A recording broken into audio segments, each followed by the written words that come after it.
Hello दोस्तों, एक बार फिर से आप सभी का स्वागत है एजुकेशन बाइट पर। कैसे हैं आप सभी? मुझे उम्मीद है कि आप सब एकदम बढ़िया होंगे। आपके डीएलएड 4th सेमेस्टर की शांति शिक्षा की क्लास में आज मैं आपका नया चैप्टर शुरू करने जा रही हूँ, जो है तनाव और तनाव प्रबंधन। इसी के अंतर्गत हम जो है अष्टांग योग को भी पढ़ेंगे कि अष्टांग योग क्या होते हैं। और हम सभी जानते हैं कि अष्टांग योग जो है वो हमारे जीवन में बहुत ही महत्वपूर्ण भूमिका अदा करते हैं, जिनसे हमारे जीवन की काफ़ी समस्याएं क्या है दूर हो जाती हैं। तो सबसे पहले हम पढ़ेंगे कि तनाव क्या होता है या फिर स्ट्रेस क्या होता है। ये क्वेश्चन पूछा भी गया था 2019 में।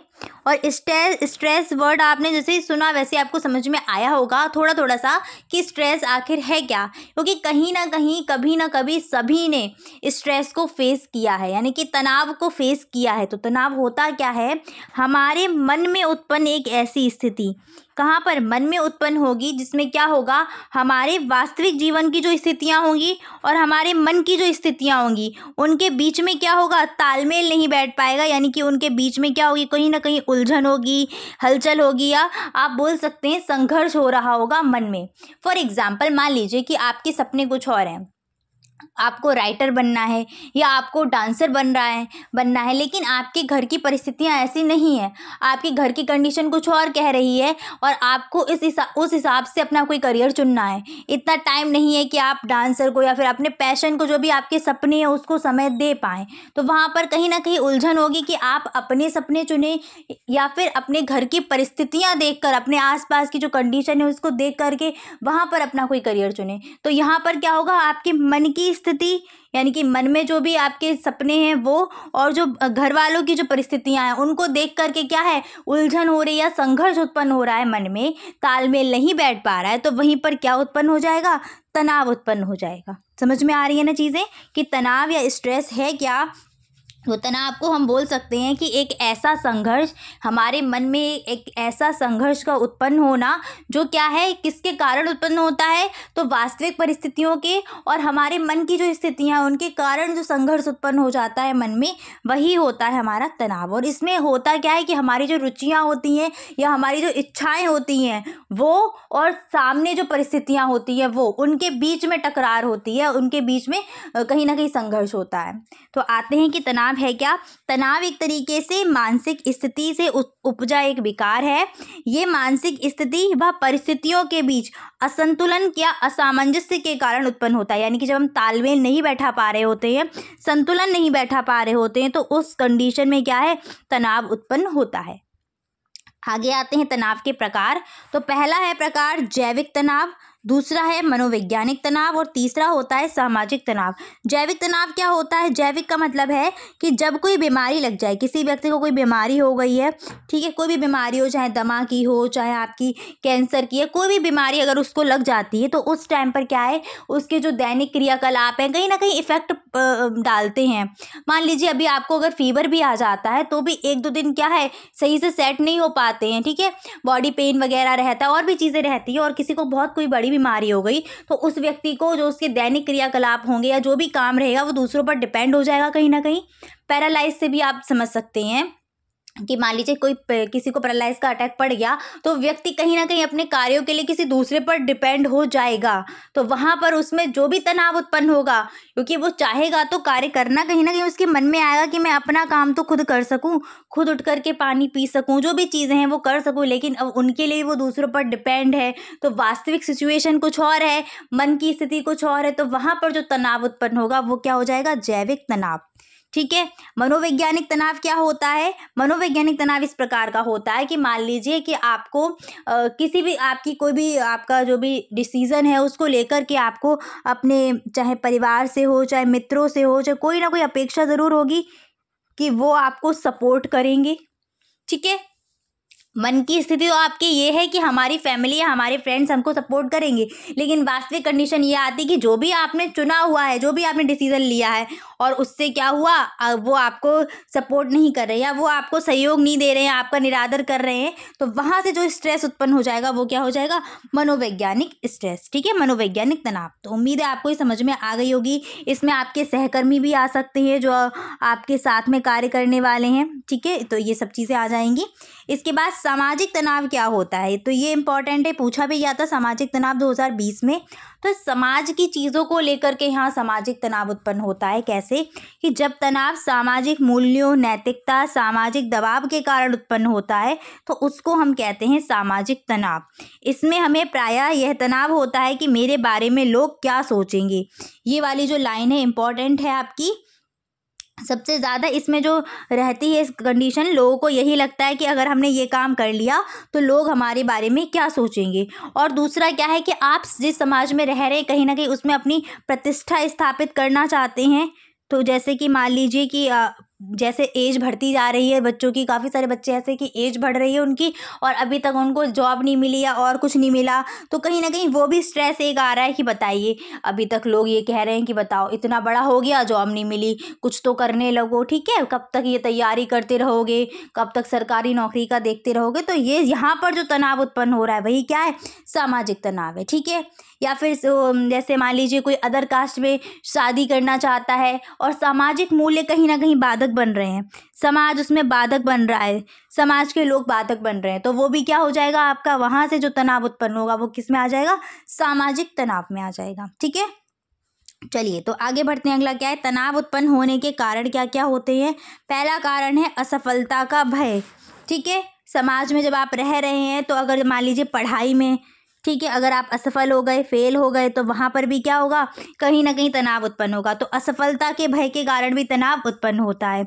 निराशावादी दृष्टिकोण, इसके कारण भी क्या तनाव उत्पन्न होगा। नेक्स्ट है मिथ्या यानी कि झूठ, विश्वास और पूर्वाग्रह, ये सब चीज़ें आती हैं तो इनके कारण भी क्या है, वो तनाव उत्पन्न होने लगता है। यानी कि समाज के जैसे मान लीजिए कुछ ऐसे लोग हैं जो क्या है, पुरानी रीति रिवाजों को मान रहे हैं। ठीक है, और अभी जो वर्तमान के लोग हैं वो क्या है, कुछ ऐसे आ गए ना कि उसमें ढोंगी लोग ऐड हो गए हैं। ठीक है, आपको क्या है कि आपको अपने झांसे में डाल लेंगे पुराने रीति रिवाजों के आधार पर। ठीक है, आपको इतना बहका देंगे कि आप डर जाएंगे और उन चीज़ों में पड़ जाएंगे और अपना हानि कर लेंगे। वहाँ पर क्या होगा, आपका ये वाला तनाव उत्पन्न हो जाएगा। फिर से एक बार मैं इसको समझाने की कोशिश करती हूँ। कहने का मतलब है कि पहले जो समाज में कहीं ना कुछ रीति रिवाज चल रहे थे पुराने ज़माने में, अब क्या किया कि जो वर्तमान समय के लोग हैं उन्होंने इसी रीति रिवाज के आधार पर लोगों को ठगने का प्रयास करते हैं कि नहीं। मतलब आपको पुरानी चीज़ों के आधार पर ही जब लोग ठग लेते हैं तो उसमें क्या होता है, हमारा लॉस हो जाता है। और जब लॉस हो जाएगा तब आपको चीज़ें समझ में आएंगी कि अरे हमने यहाँ पर गलती कर दी थी, तो वहाँ पर भी हमें क्या होगा, तनाव उत्पन्न हो जाएगा। दुर्घटना या बीमारी के प्रभाव से भी तनाव उत्पन्न होता है, जो कि मैंने भी आपको समझाया था। इसके बाद क्षमता के ऊपर की आकांक्षा करना। ठीक है, आपकी क्षमता कुछ और है और उससे ऊपर आप चाह रहे हैं कि हमें ये मिल जाए या हम ये कर लें, तो वहाँ पर भी तनाव उत्पन्न होगा। यानी कि मन में तो कुछ और चाह रहे हैं और वो तो कभी हो नहीं सकती चीज़ें, तो वहाँ पर भी क्या है, तनाव उत्पन्न होगा। और अकेलेपन में तो भाई होता ही है, सबको स्ट्रेस होता है। ठीक है, तो ये तो मैं समझाने की ज़रूरत ही नहीं है। आगे बढ़ते हैं। अगला क्या है आपका, अगला पॉइंट है भविष्य की चिंता। तो भविष्य की चिंता भी कहीं ना कहीं आपका जो है तनाव उत्पन्न करती है। जैसे कि अभी आप सभी को होगी कि आगे क्या करना है। ठीक है, डीएलएड होने के बाद क्या करेंगे, वैकेंसी नहीं आती हैं तो क्या करना है, ये सारी चीज़ें तनाव उत्पन्न करती हैं। जैसे कि 17 का बैच का भी जो सिचुएशन चल रही है, बहुत ज़्यादा स्ट्रेस में सब पड़े हुए हैं। क्यों, क्योंकि कहीं ना कहीं और भी उसमें ट्राई कर रहे हैं, बट वही है ना कि वैकेंसी नहीं आती है, रिजल्ट नहीं आता, तो बहुत कंडीशन ऐसी पड़ी रहती। तो फ्यूचर की कहीं ना कहीं जो भी चिंता रहेगी लेकर के, वो भी तनाव उत्पन्न करेगी। नकारात्मक घटनाओं का प्रभाव, तो ये भी क्या है, तनाव उत्पन्न करता है। आत्मविश्वास की कमी, धैर्य की कमी, तो ये भी चीज़ें क्या है, तनाव उत्पन्न के कारण है। तनाव प्रबंधन यानी कि स्ट्रेस मैनेजमेंट कैसे करें हम, तो तनाव उत्पन्न करने वाली स्थितियों का सामना करने के लिए स्वयं को तैयार करना ही क्या कहलाता है, तनाव प्रबंधन। कि हमारे सामने जो भी स्थितियां तनाव को उत्पन्न करेंगी उनका सामना जब हम करेंगे वही हो जाएगी क्या, आपकी तनाव प्रबंधन। तनाव को कम करने के उपाय कौन कौन से देख लीजिएगा। संतुलित भोजन करना, शारीरिक व्यायाम करना, तो कहीं ना कहीं जो तनाव होगा उससे आप डील कर पाएंगे। ठीक है ना। तो इसके बाद सकारात्मक पहलू की तरफ ज़्यादा ध्यान देना और नकारात्मक पहलू की क्या करना, उपेक्षा करना, यानी कि उसको निगलेक्ट करना। ठीक है। जितना पॉजिटिव पॉइंट है, मान लीजिए आप एक किसी भी जॉब का एग्जाम देने जा रहे हैं तो वहाँ पर आपको दोनों पॉइंट देखने को मिलेंगे, पॉजिटिव भी निगेटिव भी। तो आप पॉजिटिव पॉइंट की तरफ ज़्यादा ध्यान दें अपेक्षाकृत निगेटिव की। निगेटिव वालों को छोड़े, अगर आप निगेटिव पॉइंट सोचते रहेंगे तो आप पूरे दिन स्ट्रेस में ही पड़े रहोगे, ठीक है ना। इसके बाद प्रतिदिन केवल 10 मिनट ध्यान का अभ्यास करना, यानी कि मेडिटेशन करना, और समय का सही तरीके से उपयोग करना। तो ये सब चीज़ें क्या है, तनाव को कम कर सकती हैं। आगे आते हैं अष्टांग योग पर। 2016 में क्वेश्चन आया हुआ था कि अष्टांग योग क्या है। अष्टांग यानी कि 8 और अंग जुड़ा हुआ, यानी कि अंग के लिए क्या बनाए गए हैं, कुछ योग बनाए गए। किसने दिए हैं, पूछ लिया जाता है अष्टांगिक योग किसने दिए हैं, तो पतंजलि ने अष्टांग योग दिए हैं, इसीलिए पतंजलि को अष्टांग योग का जनक कहा जाता है। पूछा जाए अष्टांग योग के जनक कौन है, तो पतंजलि हैं, ठीक है। अष्टांग योग से तात्पर्य योग के 8 अंगों से है, जिसमें क्या है, योग, शरीर, मन तथा चेतना तीनों का विकास समन्वित साधन। यानी कि जो अष्टांग योग है वो एक तरीके से हमारे मन, शरीर, चेतना, इन सब का क्या है, विकास करेंगे, ठीक है। अष्टांगिक योग, अष्टांगिक योग में 8 अंग आते हैं। कौन कौन से वो 8 अंग हैं, पहला है यम, दूसरा नियम, तीसरा आसन, चौथा प्राणायाम, 5वां प्रत्याहार, 6ठा धारणा, 7वां ध्यान और 8वां है समाधि। तो अष्टांग योग में कितने अंग हैं, 8 अंग दिए गए हैं। यम, नियम, आसन, प्राणायाम, प्रत्याहार, धारणा, ध्यान, समाधि, 8 को याद रखना। एक चीज़ और ध्यान रखना कि इसमें स्टार्टिंग के जो 5 हैं, यानी कि यम, नियम, आसन और प्राणायाम और प्रत्याहार, स्टार्टिंग के जो 5 है इनको हम बहिरंग साधन बोलते हैं, और लास्ट के जो 3 है, धारणा, ध्यान, समाधि, इनको हम अंतिम जो 3 साधन है इनको हम अंतरंग साधन बोलते हैं। फिर से मैं आपको एक बार समझा देती हूँ कि अष्टांग योग जो है, अष्टांग योग में कितने हैं, तो 8 अंग हैं इसके। पहला कौन सा है, यम, नियम, आसन, प्राणायाम, प्रत्याहार, धारणा, ध्यान और समाधि। इसको 2 भाग में बांट दिया गया है। पहले के जो 5 रहेंगे, पहले के 5 कौन कौन से, यम, नियम, आसन, प्राणायाम, प्रत्याहार, ये जो पहले के 5 है इनको हम बोलते हैं बहिरंग साधन। और जो लास्ट के 3 बचे हैं, कौन कौन से, धारणा, ध्यान, समाधि, इनको हम बोलते हैं अंतरंग साधन। क्या बोलते हैं, अंतरंग साधन। क्वेश्चन जो है आपका ऐसे पूछ लेते हैं कि अष्टांग योग के 8 अंगों के नाम लिखो, तो 8 लिखने हैं। और पूछ लिया गया कि बहिरंग साधन के नाम लिखो या अंतरंग साधन के नाम लिखो, तो केवल आपको क्या लिखने होंगे, नीचे देख लीजिएगा कि बहिरंग साधन कौन कौन से हैं, ये 5 हैं, यम, नियम, आसन, प्राणायाम और प्रत्याहार। और अंतरंग साधन 3 है, धारणा, ध्यान, समाधि। अलग से क्वेश्चन पूछा गया था इसलिए मैंने इसको अलग अलग करके लिख दिया है। अब आगे आते हैं कि यम के अंतर्गत क्या होता है। यम जो है वो योग का पहला अंग है। अष्टांगिक योग का पहला अंग कौन सा है, यम है, जिसका अर्थ क्या है कि नैतिक शिष्टाचार। यानी कि यम जो है वो ये कहता है कि बुरे कामों को क्या करें, छोड़ दें। बुरे कामों को छोड़ना यम के अंतर्गत आता है। इसके 5 प्रकार हैं। कौन कौन से, इसके 5 प्रकार इंपॉर्टेंट है, इनको ध्यान रखिएगा, ठीक है। जिनके इंपॉर्टेंट है उन्हीं के मैंने लिखे हैं। पहला है अहिंसा, दूसरा सत्य, तीसरा अस्तेय, चौथा ब्रह्मचर्य और 5वां अपरिग्रह। यानी कि यम के 5 प्रकार कौन से हैं, अहिंसा, सत्य, अस्तेय, ब्रह्मचर्य और अपरिग्रह। अहिंसा बोलती है कि हिंसा ना करो, सत्य है कि सत्य का पालन करें, अस्तेय का मतलब है चोरी या लालच ना करें, चोरी बिल्कुल ना करें, ब्रह्मचर्य तो समझ में आ ही रहा होगा कि ब्रह्मचर्य का पालन करें, ठीक है। अपरिग्रह का मतलब है कि अनासक्ति या फिर अनायास प्राप्त होने वाली वस्तुओं का त्याग करें।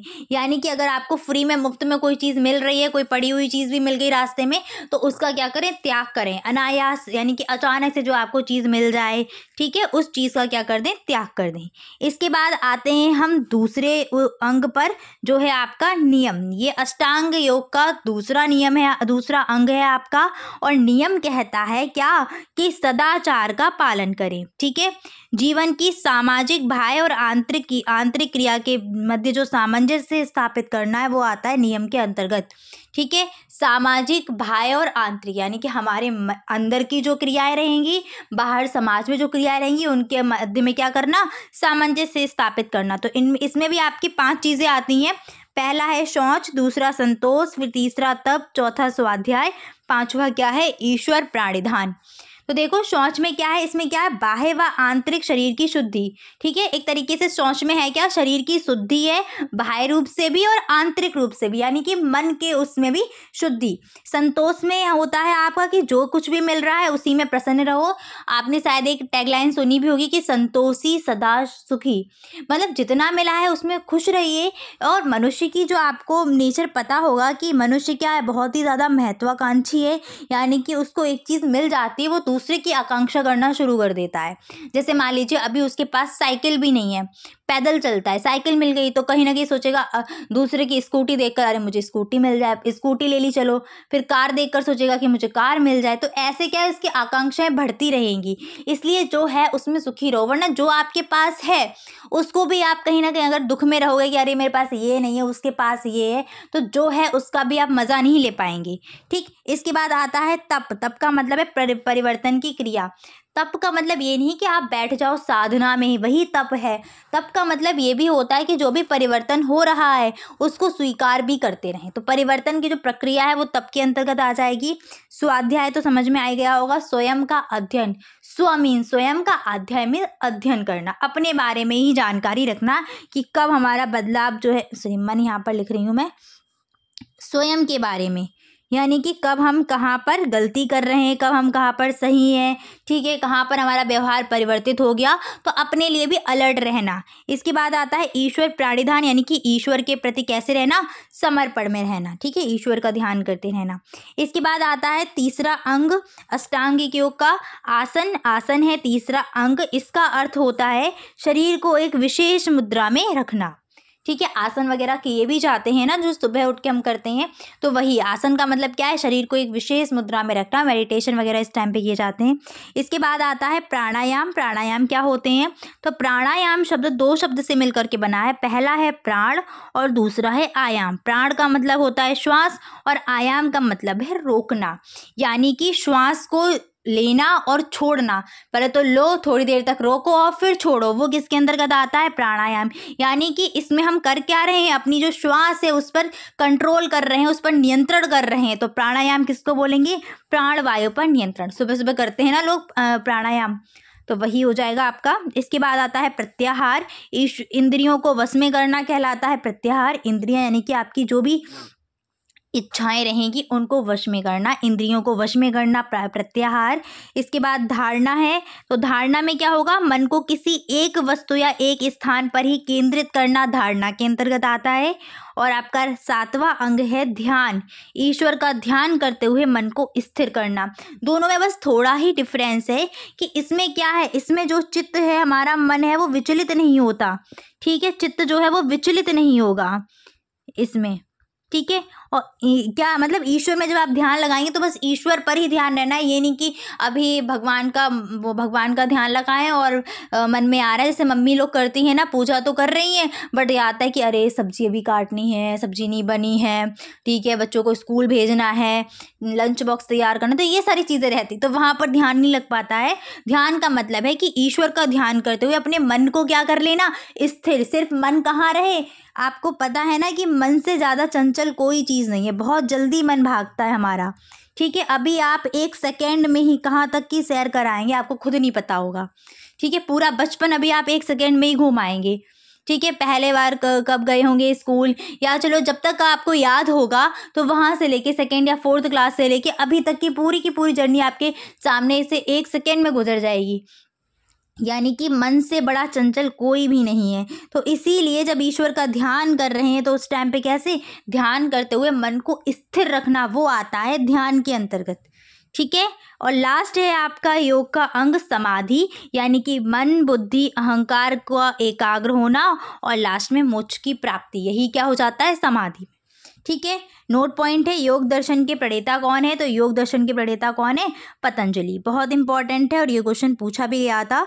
जितने भी मैंने आपको दर्शन कल बताए थे, 6 बताए थे, आस्तिक में मीमांसा हो गया, वैशेषिक हो गया, आपका न्याय हो गया, सांख्य दर्शन हो गया। इन सब के प्रणेता के नाम ज़रूर याद कर लेना, क्योंकि शॉर्ट क्वेश्चन यहाँ से पूछ लिए जाते हैं, बाकी डिटेल में तो नहीं पूछता है इन सभी दर्शन के बारे में। ठीक है, तो चलिए आज इतना ही रखेंगे, मिलेंगे फिर आपकी नेक्स्ट क्लास में, जिसमें मैं आपका नेक्स्ट चैप्टर मानवाधिकार और लोकतंत्र जो है वो उसको मैं शुरू करा दूंगी। ठीक है, thanks for watching and please like share and subscribe my channel. Bye bye, take care.